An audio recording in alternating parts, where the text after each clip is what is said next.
ನಾನು ಭೂಮಿ. ನಾನು ಕಾಲ ಕಾಲಕ್ಕೆ ಮಳೆ, ಬೆಳೆ, ಸ್ವಚ್ಛ ನೀರು, ಗಾಳಿ, ಬೆಳಕನ್ನು ನೀಡುತ್ತೇನೆ.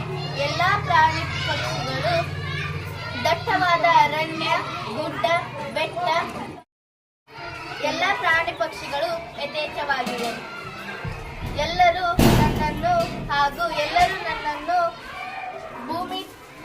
ನನ್ನ ರಕ್ಷಣೆ ಪಡೆಯುತ್ತಾರೆ. ಎಲ್ಲರೂ ನನ್ನನ್ನು ಭೂಮಿ ತಾಯಿ ಅಂತ ಕರೆಯುತ್ತಾರೆ. ಆದರೆ ನನ್ನ ಮಕ್ಕಳೇ ಅವರವರ ಸ್ವಾರ್ಥಕ್ಕೋಸ್ಕರ ಮರಗಳನ್ನು ಕಡಿಯುತ್ತಿದ್ದಾರೆ. ಅಯ್ಯೋ ಕಡಿಯಬೇಡಿ, ಅಯ್ಯೋ ಕಡಿಯಬೇಡಿ, ಅಪ್ಪ ಕಡಿಯಬೇಡಿ ದಯವಿಟ್ಟು. ಅಯ್ಯೋ ನದಿ ಕಲುಷಿತಗೊಳಿಸಬೇಡಿ, ಅಯ್ಯೋ ನದಿ ಕಲುಷಿತಗೊಳಿಸಬೇಡಿ.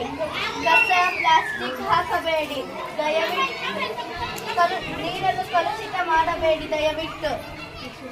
ಇಲ್ಲ, ಅಯ್ಯೋ ಉಸಿರಾಟ ಆಗ್ತಾ ಇಲ್ಲ, ಉಸಿರು ಗಟ್ಟುತ್ತಾ ಇದೆ, ಅಯ್ಯೋ ಉಸಿರು ಗಟ್ಟುತ್ತಾ ಇದೆ. ನಾನು ಯಾರು ಅಂತ ಗೊತ್ತಾಗಿಲ್ಲ. ನಾನು ಕೊಳಕು ಸಾಮ್ರಾಜ್ಯದ ರಾಣಿ, ಕೊಳಕು ರಾಣಿ. ನನ್ನ ಸಾಮ್ರಾಜ್ಯ ಬೆಳೆಯಲು ನಾನೇನು ಕಷ್ಟಪಡಬೇಕಾಗಿಲ್ಲ. ಓ ಶಾಕ್ ಆಯ್ತಾ? So simple. ಅದಕ್ಕೆಲ್ಲ ನೀವೇ ಕಾರಣ.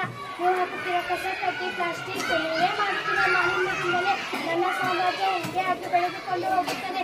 ನಾನು ಪ್ರತಿ ಗಲ್ಲಿ ಬೀಚ್ ಹಳ್ಳಿಯಲ್ಲೂ ಕೂಡ ನಾನೇ ಇದ್ದೀನಿ. ಅಷ್ಟೇ ಯಾಕೆ, ನಿಮ್ಮ ಮನೆಯವರೆಗೂ ಕೂಡ ನಾನೇ ಇದ್ದೀನಿ. ನಾನು ಇವನ್ ಓಜನ್ ಲೇಯರ್ ಕೂಡ ನಾಶ ಮಾಡಬಲ್ಲೆ. ಇಷ್ಟರಲ್ಲೇ ಸ್ಕಿನ್ ಕ್ಯಾನ್ಸರ್ ಕೂಡ ತರುತ್ತೀನಿ.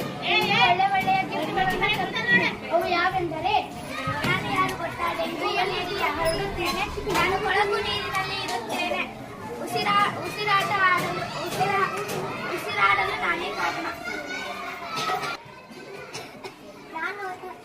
ನಾನು ಯಾರು ಗೊತ್ತೇ? ಟಿಬಿ, ಅಸ್ಮಾನ್ ರೋಗಗಳಿಗೆ, ಶ್ವಾಸಕೋಶಗಳಿಗೆ ಸಂಬಂಧಿಸಿದ ಎಲ್ಲ ರೋಗಗಳಿಗೂ ನಾನೇ ಕಾರಣ.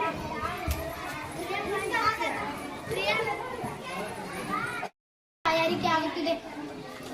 ತುಂಬಾ ಟೈಮಿಂದ ಹುಡುಕುತ್ತಿದ್ದೇನೆ. ಓ, ಇಲ್ಲಿ ಅಂಗಡಿ ಇದೆ, ಬನ್ನಿ ಕೇಳೋಣ.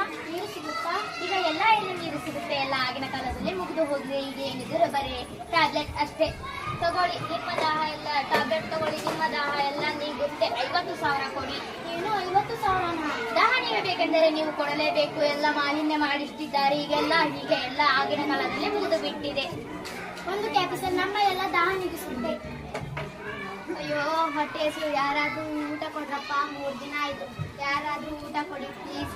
ಏನಾದ್ರೂ ತಿನ್ನೋಣ ಅಂದ್ರೆ ಹಣ್ಣು ಹಂಪಲು ಏನೂ ಇಲ್ಲ, ಗಿಡ ಮರಗಳೇ ಇಲ್ಲ. ಅಲ್ಲೊಂದು ಅಂಗಡಿ ಕೇಳೋಣ ಬನ್ನಿ. ಅಮ್ಮ ತಿನ್ನೋಕೆ ಏನಾದ್ರೂ ಸಿಗುತ್ತಾ? ಈಗ ಎಲ್ಲಿ ಸಿಗುತ್ತೆ? ಎಲ್ಲ ಆಗಿನ ಕಾಲದಲ್ಲೇ ಮುಗಿದು ಹೋಗಿದೆ. ಈಗೇನಿದ್ರು ಬರೀ ಟ್ಯಾಬ್ಲೆಟ್ ಅಷ್ಟೇ. ತಗೊಳ್ಳಿ, ನಿಮ್ಮ ಹೊಟ್ಟೆ ಹಸಿವು ನೀಗುತ್ತೆ. 50,000 ಕೊಡಿ. ಏನು 50,000ನಾ? ಹೊಟ್ಟೆ ಹಸಿವು ನೀಗಬೇಕೆಂದರೆ ನೀವು ಕೊಡಲೇಬೇಕು. ಈಗ ಕೊಡಲೇಬೇಕು. ಅಯ್ಯೋ ಓಕೆ ಕೊಡಿ, ಹೊಟ್ಟೆ ಹಸಿವೆಲ್ಲ ಹೋಗಿ. ಗಾಳಿ ಉಸಿರಾಡಲು ತೊಂದರೆ ಆಗುತ್ತದೆ. ಆಕ್ಸಿಜನ್ ಸಿಲಿಂಡರ್ ಸಿಗುತ್ತಾ? ಸಿಗುತ್ತೆ, ಆದರೆ 1 ಲಕ್ಷ ಆಗುತ್ತೆ. ಏನು 1 ಲಕ್ಷ? ಉಸಿರಾಟ ಬೇಕೆಂದ್ರೆ ತಗೋಬೇಕು. ಸರಿ ಕೊಡಿ.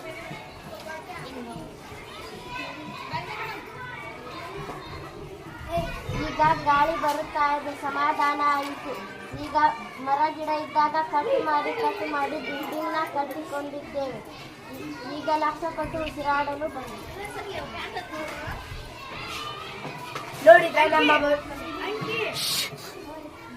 ನೋಡಿದ್ರ ನಮ್ಮ ಭವಿಷ್ಯ ಎಷ್ಟು ವಿಕಾರವಾಗಿದೆ, ಎಷ್ಟು ಭಯಂಕರ. ನಾವು ಭೂಮಿ ತಾಯಿಯ ಮಕ್ಕಳು. ನಮ್ಮ ತಾಯಿಯನ್ನು ರಕ್ಷಿಸದೆ ನಮ್ಮೆಲ್ಲ ಈ ಪರಿಸ್ಥಿತಿ ನಮ್ಮ ಮುಂದಿನ ಮಕ್ಕಳಿಗೆ ಮುಂದಿನ ಪೀಳಿಗೆಗೆ ಬರಬೇಕು. ಆದರೆ ನಾವು ಕೆಲವೊಂದು ಕ್ರಮಗಳನ್ನು ಅನುಸರಿಸಬೇಕು. ಮರ ಗಿಡಗಳನ್ನು ಬೆಳೆಸಬೇಕು, ಅರಣ್ಯವನ್ನು ಉಳಿಸಬೇಕು. ಮನೆ ಮುಂದೆ ಆದಷ್ಟು ಮರಗಳನ್ನು ನೀರು ನಮಗೆ ಅತ್ಯಮೂಲ್ಯ. ಹನಿಯಲ್ಲಿ ನೀರು ಅತ್ಯವಶ್ಯಕ. ನಾವು ನೀರನ್ನು ಎಷ್ಟು ಮಿತವಾಗಿ ಬೆಳೆಸಿದ್ದೇವೆ ಅಷ್ಟೇ ಉಳಿಸಬೇಕು. ನೀರು ಎಲ್ಲಾದರೂ ಪೋಲಾಗುತ್ತಿದ್ದರೆ ತಿಳಿಸಿ ಹೇಳಬೇಕು. ನಮ್ಮಿಂದ ಎಷ್ಟು ಸಾಧ್ಯ ಅಷ್ಟು ನೀರನ್ನು ಗಳಿಸಬೇಕು. ನಾವು ನದಿನ ಕಲುಷಿತ ಮಾಡಬಾರದು. ನದಿಗಳು ನಮಗೆ ತುಂಬ ಅವಶ್ಯಕ. ಸ್ವಚ್ಛ ನೀರು ಕುಡಿಯಲು ನದಿಗಳು ನಮಗೆ ತುಂಬ ಅವಶ್ಯಕ. ನದಿ ಸಮುದ್ರಗಳಲ್ಲಿ ಕಸ ಪ್ಲಾಸ್ಟಿಕ್ ಎಸೆದು ಮಾಡಬಾರದು. ದನ ಕರ ಮೈ ತೊಳೆಬಾರದು. ಪ್ಲಾಸ್ಟಿಕ್ ಬಳಕೆ ನಿಲ್ಲಿಸಬೇಕು. ಕಸ ನಾವು ಎಲ್ಲೆಂದರಲ್ಲಿ ಎಸೆಯಬಾರದು. ಹಸಿ ಕಸ, ಒಣ ಕಸ ಅತಿ ಬೇರ್ಪಡಿಸಿ ನಮ್ಮ ಮನೆ ಮುಂದೆ ಬರುವ ಪಂಚಾಯಿತಿಯ ಗಾಡಿಗಳಲ್ಲಿ ಹಾಕಬೇಕು. ಅವರ ಮನೆ ಮುಂದೆ, ಇವರ ಮನೆ ಮುಂದೆ ಇಲ್ಲ ದಾರಿಯಲ್ಲಿ ಹಾಕಬಾರದು. ಆದಷ್ಟು ಸಾರ್ವಜನಿಕ ವಾಹನಗಳಲ್ಲಿ ಓಡಾಡಬೇಕು. ಇದರಿಂದ ವಾಯು ಮಾಲಿನ್ಯ ಕಡಿಮೆ ಆಗುತ್ತದೆ. ಲಕ್ಷಣ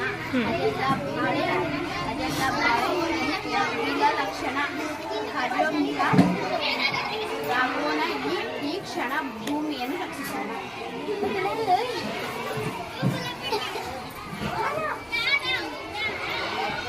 ಹ್ಞೂ